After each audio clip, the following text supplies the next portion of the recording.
Hello and welcome to Shelley's Sacred Space. And welcome to Everything Energy. Today we are talking pendulums. So excited. Before we get started, what is a pendulum? A pendulum is a weight at the bottom of a chain or a string. Now, I knew somebody who had a washer, a simple washer as the weight attached to a chain, and he used it for some very unique reasons. And I'll share those later if I remember. So the one thing with pendulums is there is two sides of its history. There's the scientific side, and then there's the spiritual side. So in the scientific side, I'm going to include the past uses and current uses. I don't want to get too much into the science because there's big words. Okay, so current and past uses include seismometers to calculate or track earthquakes, pendulum clocks, so timekeeping, to have a visual representation of the Earth's axis. They're used in engineering and sciences still to this day. They're also utilized in skyscrapers and amusement park rides. And the concept of the pendulum actually spreads throughout many areas of culture and art. Now, on the spiritual side, pendulums have been used in rituals and in divination. Way back when, they were used in what's called geomancy, where dirt and stones and gravel and that were thrown, and then the pendulum was used to find the chi energy, and that would then be interpreted and led to where temples would be built, where burial sites would be, all based on feng shui. So very interesting stuff. Now, in rites and rituals, what's interesting is you will see a pendulum, like even today in the Catholic Church and others. I just know the Catholic for sure, where they have the incense in a pendulum and it swings. And that's representative of having the energy moving and having it go from side to side and be balanced. And that's where it's interesting that to this day, we still utilize pendulums in rituals and ceremonies. Now, this is my favorite part because I'm going to show you a bunch of different pendulums and give you some tidbits, which just makes me so excited. You can have one made out of wood. You can have them in different shapes. You can have them made out of stone. You can have them made out of metal. Now I'm going to show you some of my favorites and why, sort of. Well, no, I'm going to show you ones that are different and some of my favorites. So most pendulums have a point at the bottom, but some, like this Shiva stone, do not. Most of them will have a ball, or let me find one that has something else. Or a piece that you can hold. Okay. One of the things I'd like to share is that you make sure that your string is not, or chain is not knotted. There are quite a few chains that will knot, and therefore you just have to run it over and just make sure it's smooth. So this is an aura quartz. You can see it's got the rainbow color. I use this one in my Reiki and chakras. I have a cube in tiger's eye. It's really cool. I also have a Merkaba with a clear quartz point, and that's in sodalite. I also will use this one in my crystal healing. It's got a multitude of stones with a clear quartz ball and a clear quartz point. I also have metal with a spiral, so that's really great for getting energy to move. But sometimes you can find ones that are in different shapes, which again, very cool. And then I have this one, which I wanted to share with you. Now it has some spots in between. So a lot of mine that I'm showing you right now are all straight chains, but you can find ones that have different stones or knots or whatever. But this one is unique and interesting. I'm going to bring it close. And the reason for that is because it opens. And I'm not going to be able to show you what's inside, but it opens. And the idea is you put in things that resonate with you. And I don't think you can see in there without me dumping it all. So I apologize for that. But in this one, I have put lavender and basil and some herbs so that I could use it for a specific reason.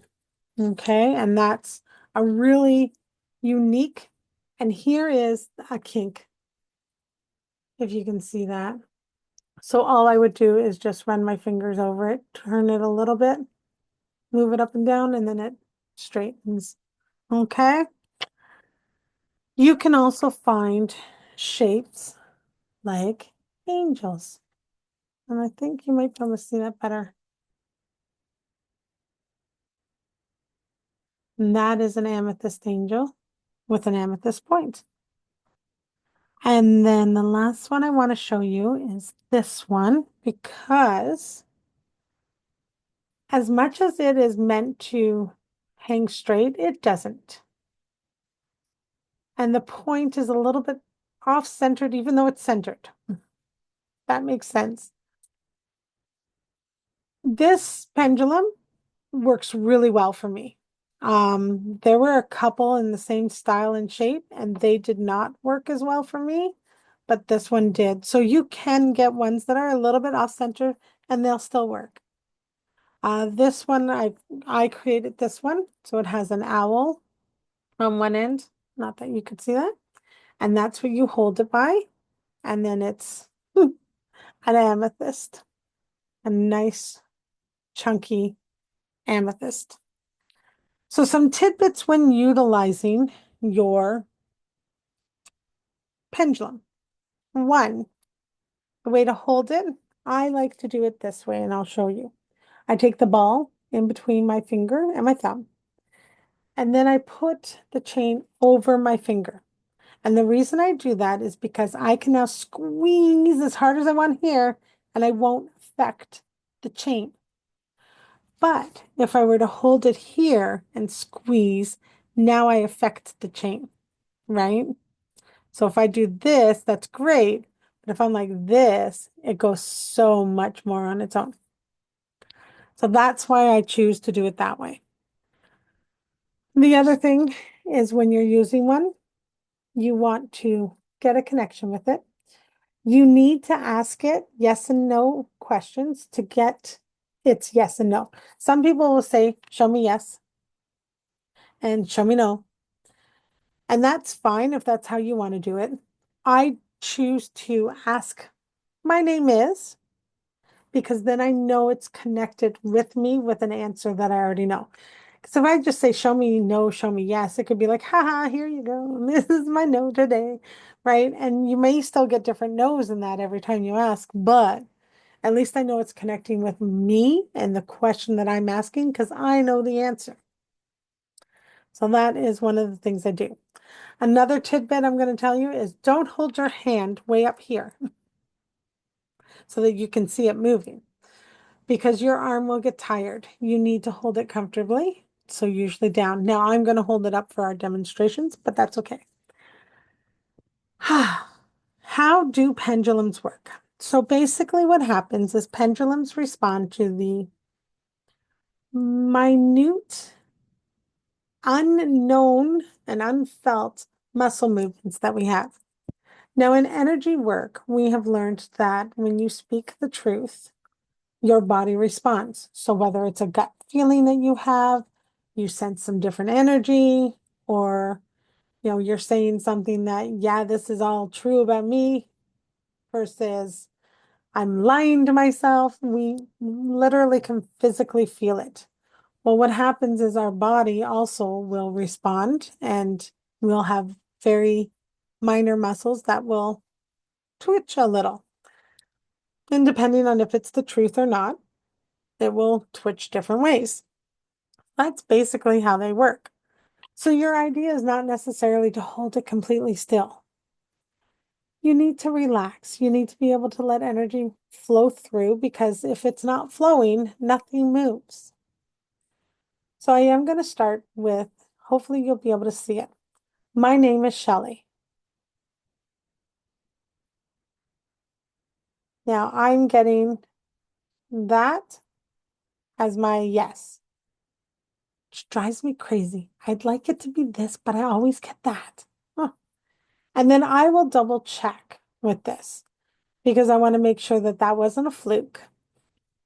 And I will say, my name is Tony. And again, I want to make sure I'm breathing, not holding on too tight. I'll think the thought in my head again.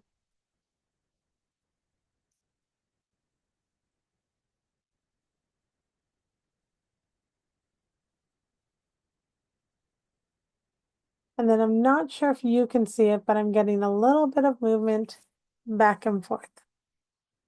So that's my no. So now you can ask any yes or no question. Here's the thing.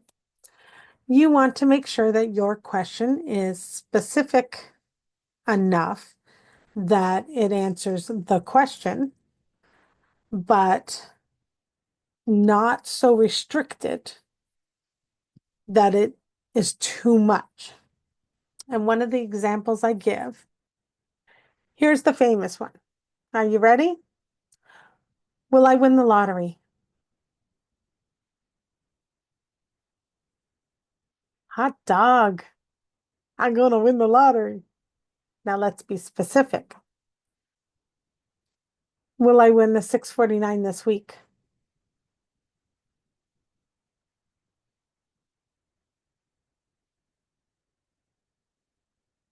So that one's a no. Will I win the Super 7 this week? Will I play the lottery this week?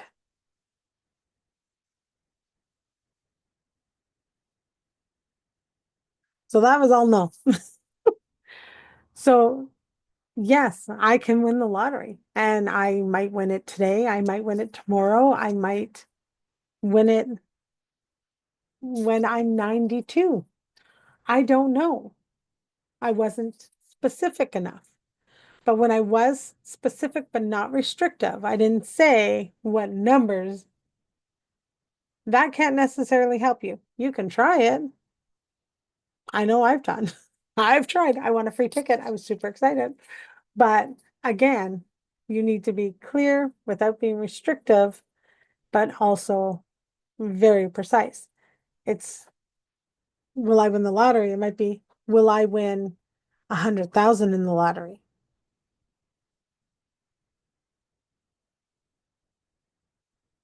So according to this, there's a possibility. So I might want to do some looking in that. So this is when you get into a lot of different questions. So I recommend you writing down the question and the answer.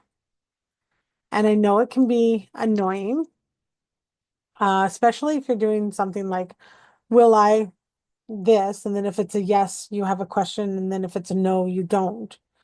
I would kind of follow that pathway and write down the questions for yes and write down the questions for no. If it's no, is it because this, and so on.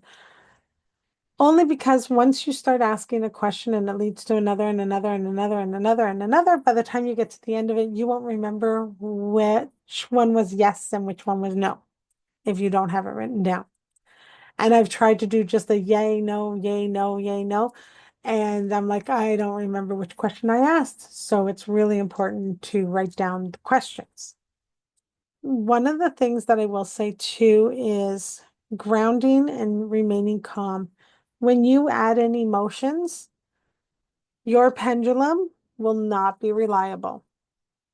There are times where I cannot ask a question for myself. So if you've like,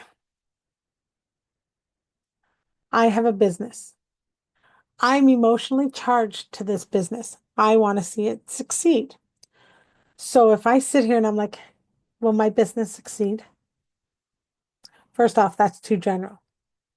I would have to be very, I would have to be more specific in regards to even if I did, will the healing energy work aspect of my business be a success this year? Now, here's the problem. My arm is a little bit more tense. I'm anticipating an answer. I'm holding my breath. So I'm going to get some wonky stuff happening. If I'm able to disassociate with that question, be calm, and this takes a lot of practice. This is a muscle that you are using. You can then likely ask the question and get a reliable answer. The other thing that it can be good for is finding things. So this is a form of dowsing rods. You've likely seen them. They look like this. This is two of them. I do want to point out that this set has an extra piece of metal. And that is so that when you hold it, they can swing on their own. And again, you can do the my name is Shelley and see which way your rods turn for yes. And then say, my name is Steve.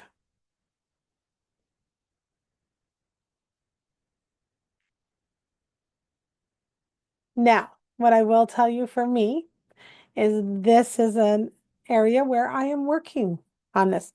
Me and a pendulum, no problem. Me and dowsing rods, we're working together. So again, this is something where you need to have patience. You need to not assume that it's going to be perfect the first time you do it. So that is one dowsing rod. Now I have two sets. This one I bought after I bought my original. It's actually my third set, but my first set I gave to somebody because they worked for them and not for me. So anyways, this was the third set I bought because it had the metal piece. So the second pair that I bought were these, and I like them because they have a weight on the end. But I decided instead of holding them like that, I got a paper straw and I just cut it. And the only thing I do is I make sure that the paper straw is to the outside so that it doesn't catch the movement. And then I can do the same thing. I hold it. My name is Shelley.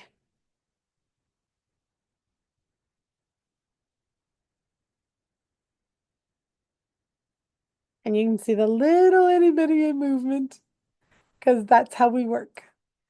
And then I'll be like, my name is Tony.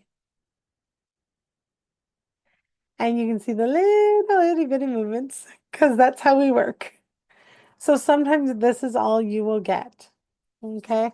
Again, it's a muscle. With practice and consistency and patience, you can have it going like crazy. I've seen it happen. So, yes, that is my bit about pendulums. Thank you so much for joining me. I feel like there's more. I think I could go on for a very long time, but I will not. Until we see you again. Bye for now.